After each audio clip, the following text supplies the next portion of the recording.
Hello, Jensen. Hi, class. We're going to get started right away. So this is Mr. Jensen, who's taking his time to help us with the hydroponic project that we are undertaking. So please say hello to Mr. Jensen, folks. Hi, everyone. All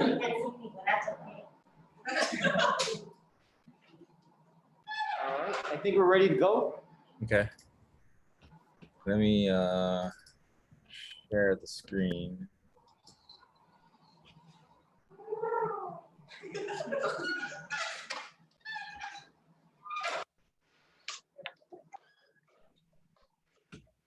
everybody see the PowerPoint? Yeah. Okay, right on. Yeah, today I'm going to be talking to you a little bit about hydroponics and at least my experiences working with hydroponics. A little bit about myself. I work for the University of Hawaii, College of Tropical Agriculture and Human Resources. I'm an associate extension agent. What that means is I provide education and outreach for commercial farmers throughout the state. If farmers have problems, I go out and help them address some of these problems and basically keep them in business. I've been working with hydroponics for about 10 years. I'm born and raised on Oahu, went to UH, got my bachelor's and my master's in agriculture, and have been working in agriculture ever since. To get started into hydroponics, I guess I wanted to ask the question on what you all thought about the types of crops that could be grown in hydroponics. And I guess it's some of the challenges that come with these crops. So it's a little hard to see you all. I guess if you can shout out some of the crops you think can grow in hydroponics, that'd be great.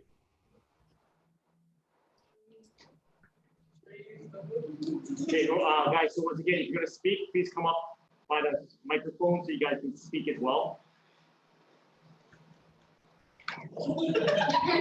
Lettuce. Right on. Anything else? Okay, go ahead and say it. Yeah. Yeah. What vegetables or what kind of things can you grow in hydroponics? Eggplant. Eggplant, right on. Tomato. Tomato. What do you think is the easiest crop to grow in hydroponics? Lettuce. And what do you think is the hardest crops to grow? Tomato trees. Okay, that's typically right. The lettuce is usually the easiest crop to grow in hydroponics, and tomato or other fruiting crops are also probably the hardest to grow in hydroponics. But those are not the only crops that we can grow in hydroponics. In this photo you see here, this is called Swiss chard. It's kind of like a spinach type of vegetable. Somebody mentioned eggplant. You can grow eggplants pretty readily in systems like this one, and we'll go into these systems a little bit later. Beans like soybeans, bush beans, all of these types of beans can be grown in hydroponics. Cilantro, some of the other herbs like green onions, basil. Anybody know what this is? It's a pak choy, a leafy Asian cabbage.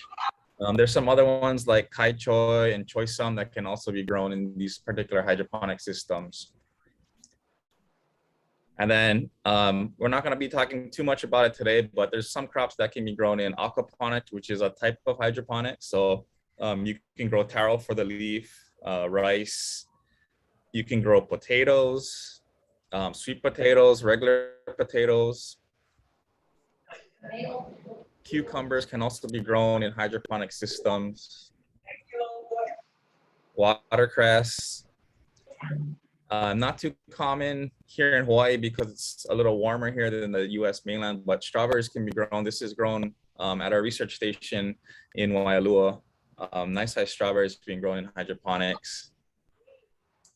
And then there's some funny other stuff that can be grown in hydroponics like kale and some of the other leafy vegetables.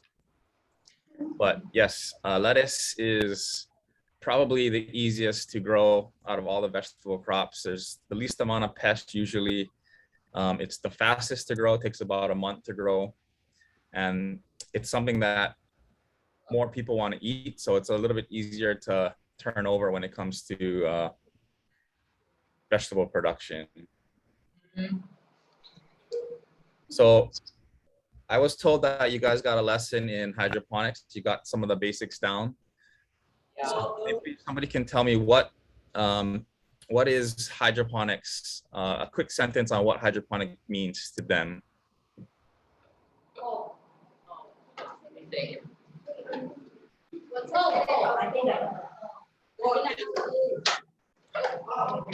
A little farm in your house that you can grow lettuce with. Cool. That's one of the things that hydroponic is. Anybody else want to add? It's plants that grow in water without soil. Perfect. That's a really good answer. So yes, it's growing plants in a nutrient-rich solution without the presence of soil. That's one of the main definitions of hydroponics. Maybe if you can raise your hands, do you think hydroponics can be organic? Some of you think yes. There are some organic systems, but a lot of times hydroponics is usually not considered organic production system. One more question. Can you guys use pesticides in hydroponics? Yes? The answer is yes. There are some pesticides, organic pesticides and conventional pesticides that you can use in hydroponics to help compete with some of the insect pests that we have on our crops. So we're gonna get a little bit into, we talked about it's a nutrient-based solution, right, that we're putting these plants in. So I wanted to give you guys an overview of some of the nutrients that are required by plants in these nutrient solutions. So we have a group called macronutrients. Macro meaning the plant needs these nutrients in larger quantities. So these include nitrogen, phosphorus, potassium, magnesium, calcium, and sulfur. These are some of the main nutrients that the plant needs in large quantities. So in your fertilizer that we're putting into our hydroponic system, you're going to need a lot more of these nutrients in that blend. You also have micronutrients in these fertilizer solutions. So micronutrients include iron, manganese, copper, molybdenum, zinc, and a little bit of chlorine in some cases. 5, 10, 5. And then when we're looking at these nutrients in the nutrient solution, how the plant has access to these nutrients depends on the pH of our nutrient solution. So if you look at that chart on the right, it basically gives you a breakdown of the thinner the line is, the least available the nutrient is to the plant. And the thicker the line is, the more available the nutrient is to the plant. So if you look at that column that I highlighted, it's at a range of a pH of about 6.5 to 7. This means that in that particular area, that range, that's where most of the nutrients are readily available to the plant. So if you go at the lower spectrum of the pH range, where you get down to 4, you'll see that a lot of the nutrients at the top become unavailable to the plant. And if we go to the other end of the pH spectrum towards the 10, you see that there's a little bit of nutrients that aren't available to the plant. So when we're managing our nutrient solutions, we want to make sure we have enough nutrients for the plant. And then at the pH is at the right level to make sure that the nutrients that we have in our solution is available to the plant. How many of you think that you can just use Miracle-Gro from a fertilizer store or a garden shop as a hydroponic fertilizer? You can just raise your hand. Everybody should be. Pretty good. The answer is yes, you can use Miracle-Gro as a nutrient solution for hydroponics, but we talked about these macro and micronutrients, right? So if you look at it, the Miracle-Gro fertilizer, this is a label on a fertilizer label. It basically tells you what's inside the fertilizer that you're using. So we talked about these macronutrients. It does have nitrogen, phosphorus, and potassium, but it doesn't have magnesium. So magnesium is one of the macronutrients, right? It's needed in large quantities. Calcium is also not in this fertilizer. And then sulfur is also not in this fertilizer. So that's 3 nutrients not in this fertilizer that's needed in large quantities. It also has a lot of these micronutrients, but is missing some of them that might be needed for plant growth. So if you do use this particular blend for fertilizer for hydroponics, you're going to have to supplement these nutrient solution with fertilizer that has magnesium, calcium, and sulfur. And there are some other additives that you can put into a nutrient solution that can be organic. So we talked about there are some systems that can be considered organic production system. These usually have fertilizers like compost teas, bone meal, which is like ground up bones and meat after they butcher the animals for our consumption. The leftover product like the bone, the blood, the meat, all that goes to a rendering process and creates a fertilizer product. There's some seaweed extracts and fish emulsions, as well as some natural farming techniques that can be used for organic fertilizers in hydroponic systems. So what kind of hydroponic systems? I think that's a question that you're gonna have to ask yourselves when you're designing your systems for your clients, I guess. Whether you want it circulating or non-circulating. I think our focus mainly on this project is going to be non-circulating systems. Fertilizer sources, usually you're probably going to go with a synthetic fertilizer source because it's pretty easy to work with. That means it's going to be a non-organic system. And then you want to try to keep these systems as simple as possible, because the more complicated you make them, the more challenges you're going to have down the line maintaining the hydroponic system itself. And then looking at manual versus automated, you're probably going to go with that manual system because it's a static non-circulating system like the Cracky system we're going to be talking about. And then I assume most of you are going to be doing the leafy greens like the lettuce because it's an easier crop on that production spectrum. So getting into the actual hydroponic system itself, this is a animated design of Dr. Cracky's hydroponic system. So this is a suspended non-circulating hydroponic system. Usually it's a frame built out of lumber, or it could be a plastic container. If it's made out of wood, it's usually lined with a plastic liner. It has some kind of board to suspend the lettuce or the vegetable crop above the nutrient solution. So in this tank, you'll have a nutrient solution that has those fertilizers we talked about. And then suspended in that board, you'll have your crop and most likely lettuce. So this is kind of a good example of what the Cracky system looks like. So you have this nutrient tank here. This one is made out of wood. It's lined with a plastic liner.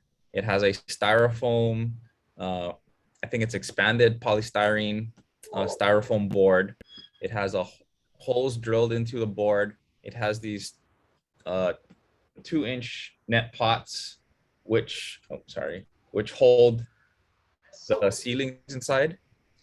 And then inside this tank, you'll see the nutrient solution, and you can see how well that root growth is within that nutrient solution in that tank. And because it's made out of the wood and styrofoam, there's a level of insulation to keep the nutrient solution in that tank cool. So even if it's 85 to 90 degrees outside, the water inside this tank area is going to be about 70 to 75 degrees in the middle of the day. Some other examples or modifications of that original system design. This is a 50-gallon drum on the left, growing a tomato crop. On the right, top right, we have these polyvinyl fence posts. So if you look at those white fences, the post part of the fence, you can actually seal them up with these caps and then drill those 2-inch holes for the net pots and grow your lettuce within those polyvinyl fence posts.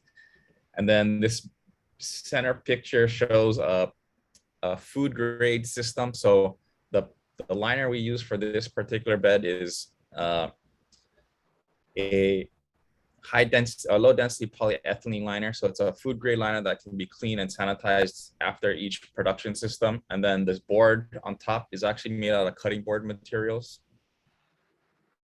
This system right here is probably more expensive than it needs to be for the Kratky system. I think it's about $1,000 just to build this 4x8 board, or 4x8 tank, sorry.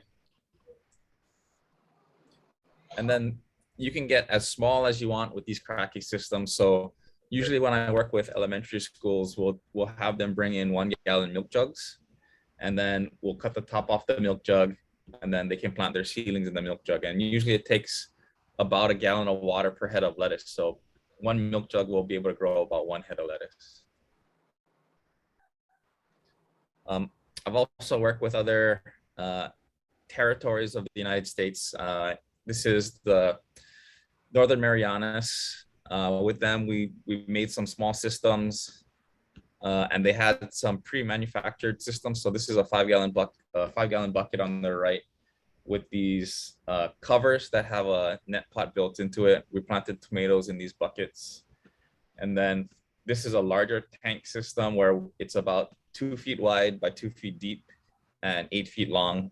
And in there, we just drilled holes onto a plywood piece of board and planted some tomatoes in there. And then you can kind of modify that suspended non-circulating hydroponic system that Kratky developed.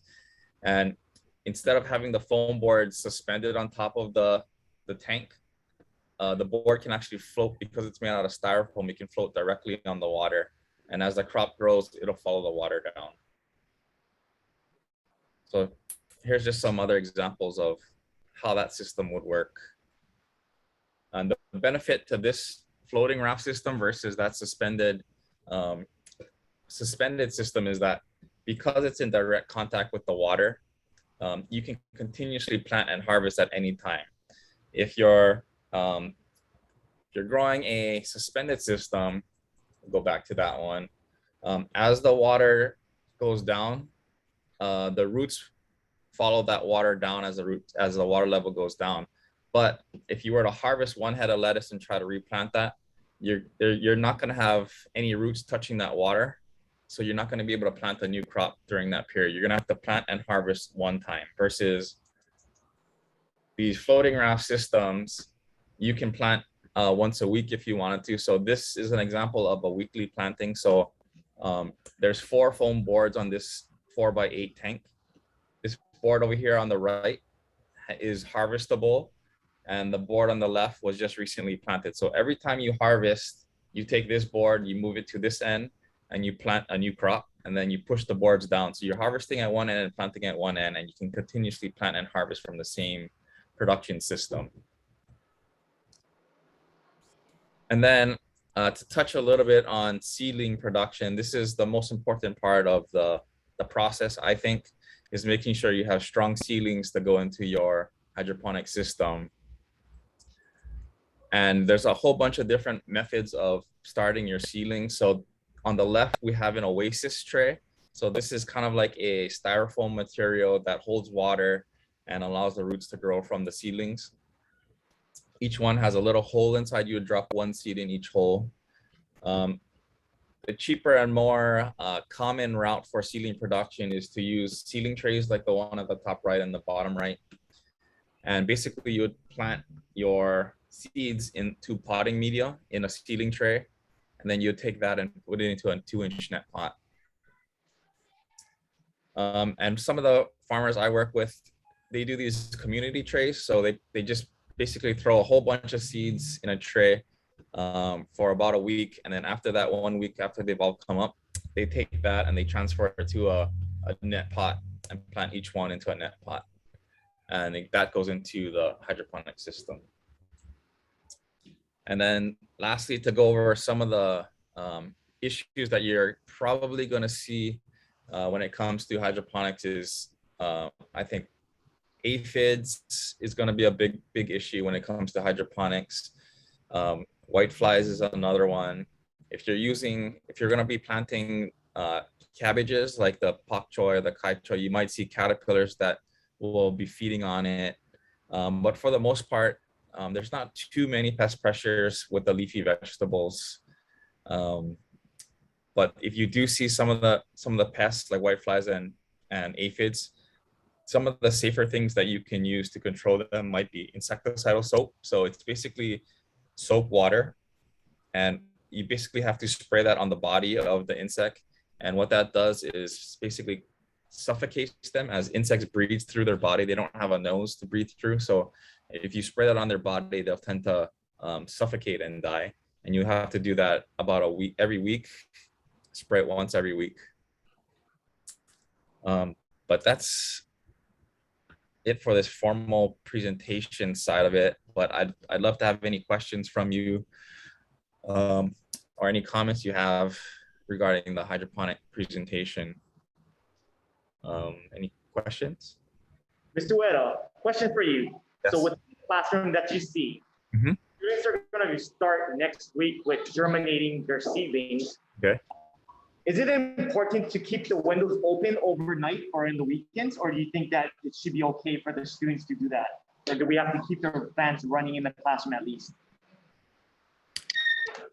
I think for the first week, it should be fine.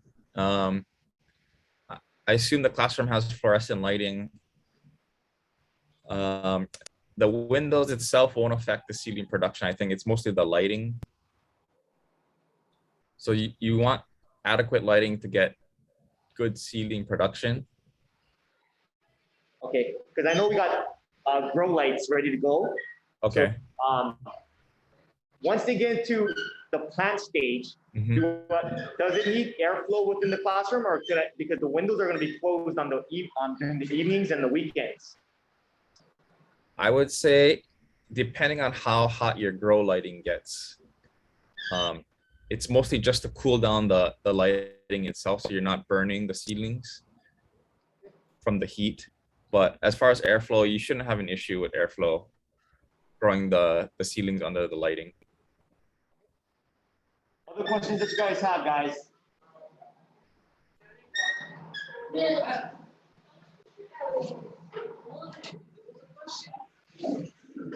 What questions do you guys have? Because once again, we're going to start next week. So if there's questions now that Mr. Jensen can answer, by all means, ask now, or we can basically compile a list of questions for him and send it to via email.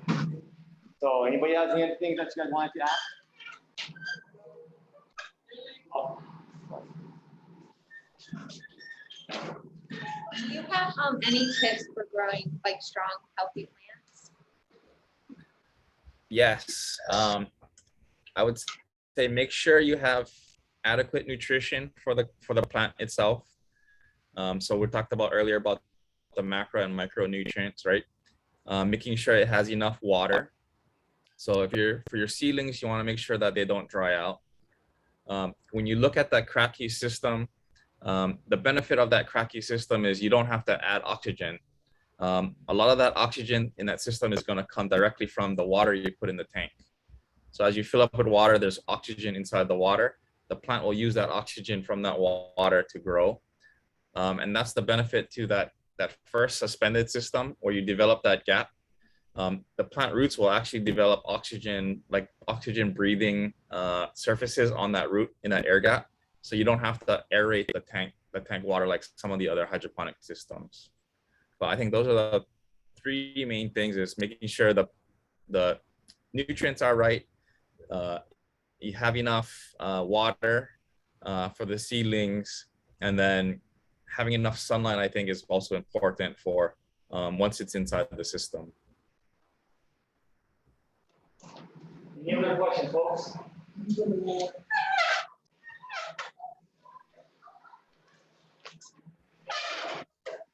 Well, you guys? Mr. Uyeda, I think the students right now have pretty much had the answers answered through the presentation. Is it okay that if we do have any other questions along the way as we start, is it okay if we can send you an email and hopefully get those questions answered Yep. throughout this process? Yep, that'll be fine. Okay. All right, guys.